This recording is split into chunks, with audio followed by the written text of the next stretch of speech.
So in this video, I'm going to go over what encodings I used and why I use them. So one thing I wanted to do throughout my infographic was to have a green represent various environmentally friendly focuses, exploiting the fact that people typically associate the color green with the environment anyway. This would include making obvious associations with things like renewable energy, as well as highlighting important variables to look at. So starting with my first number display, as previously mentioned, I had iterated through various ways to encode my dataset for this display and found the bar graph to be the most intuitive. I attribute a good part of this to the effectiveness of height at encoding quantitative data well. Using height, I could convey a dataset with widely varying values quite well, far better than any other encoding I had experimented with, so I think this was the right choice for this display. Now, I also wanted to distinguish the two different types of data being displayed in this chart, which is why I made one set of bars gray and the others green. While this did create a bigger separation between the two types of data, I fear I may have tried to highlight too much and in the process diluted the effectiveness of my highlighting color.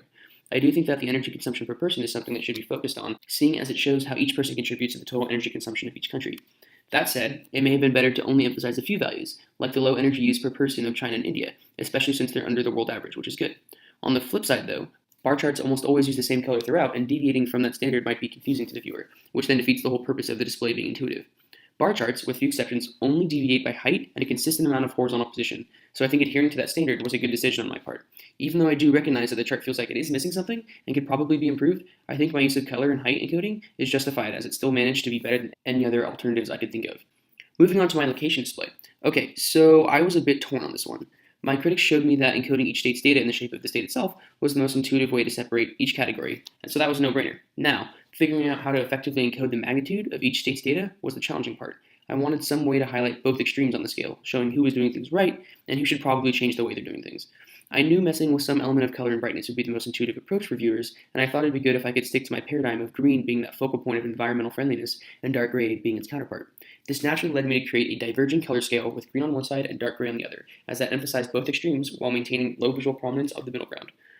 While I think this worked well for the map itself, it didn't quite match the data since I was using a divergent scale for data that was inherently sequential. However, I think this deviation was worth it since my critics thought it made the information just as consumable while also having the added effect of highlighting both extremes that I wanted. Looking at my second number display, I really liked this display as I thought it both looked cool and conveyed the data pretty well. I used color to encode the two different data types, renewable and non-renewable, which fit perfectly with my paradigm of green representing environmental friendliness. I took that a step further, and within each color encoded each energy source with a different brightness level. This allowed for each source to be distinctly recognized while also having a very apparent category type it belongs to. Now this is where things get interesting. I double encoded magnitude using both size and angle. First, the magnitude of energy usage by both type and source were encoded in the angle of each sector of the halo graphic that takes center stage, emphasizing a high degree of importance. After that, each energy type has its proportion of use encoded via size, but this time it's out of the total in its category type, as opposed to its proportion of the total energy usage. In conjunction, this double encoding allows the viewer to effectively get a feel for the proportion of how much energy comes from renewable and non-renewable sources, as well as how each of these sources compare to others in their same category. I personally thought this did a great job of allowing the user to quickly understand what's going on, as well as being able to get a fair amount of information out of the chart. That said, I do recognize that a good amount of critics were slightly confused about the scaling, seeing as the renewable energy labels took up just as much space as the non-renewable energy labels, despite contributing to only 9% of the total energy usage, compared to the 91% by non-renewables. Another solution could have been to make each sector be of equal angle size, and then encode the magnitude of each energy source as the radial size of each sector, retaining the labels on their respective sides, and simply having lines connecting each label to each sector. Incorporating percent labels into the graphic, this approach would have offered a similar ability to extract information about each source within a category, as well as information about each category within the whole. This additional use of thin lines would also help provide more unity with the other thin lines I used, as well as a slightly better emulation of my base model, seeing as it did use thin lines to point things out fairly often. All in all, while that could potentially be a better design, I think the display does a good job of conveying a fairly detailed source breakdown in a simple and relatively intuitive way.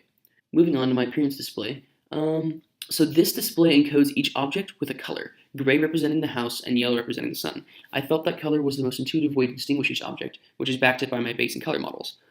Each object also has multiple parts to it, which are each encoded by changes in either brightness or transparency. These changes in brightness and transparency maintained the same color, indicating to the user that these were distinct parts, yet also related by being part of the same object. I thought the use of transparency was a good choice, seeing as it represented something intangible that penetrated into the house, in contrast to solid tangible objects like the house and the sun themselves. Instead of using a translucent beam of light, I could have potentially used a large squiggly arrow representing the sun's light, but to me this seemed like an arbitrary decision, as either could have worked. I decided to go with encoding via transparency since my base model had used some transparency in it and hadn't encoded anything with transparency up until this point. Moving on to my relationship display. So similar to my appearance display, my relationship display also encoded each object with color and used brightness and transparency to encode the various parts of an object. This time, I also used color to encode temperature, as is seen with the blue arrow representing cool air and the red arrow representing warm air. I chose to use color to encode temperature as well, seeing as red and blue are universally accepted symbols for warm and cold, and I wanted to capitalize on the intuitiveness of having that commonly known symbolism. It also makes sense seeing as each arrow represents the movement of a section of atmosphere, so it's also sort of utilizing that same sense of objects being encoded with different colors. Moving on to my time display, so this display uses color and brightness to distinguish between the 5 different categories shown in the chart. This is the most common way I've seen to differentiate between the categories in the display. Another alternative would have been to not distinguish between them by anything other than their inherently varying positions, but that would have made certain sections where the lines intermingle quite chaotic and hard to tell which line is which. Being a line chart, I also used vertical position to encode magnitude and horizontal position to encode the time of year, since that's the most commonly used paradigm for timelines, so I figured that would help make the display more easily consumable for the viewer.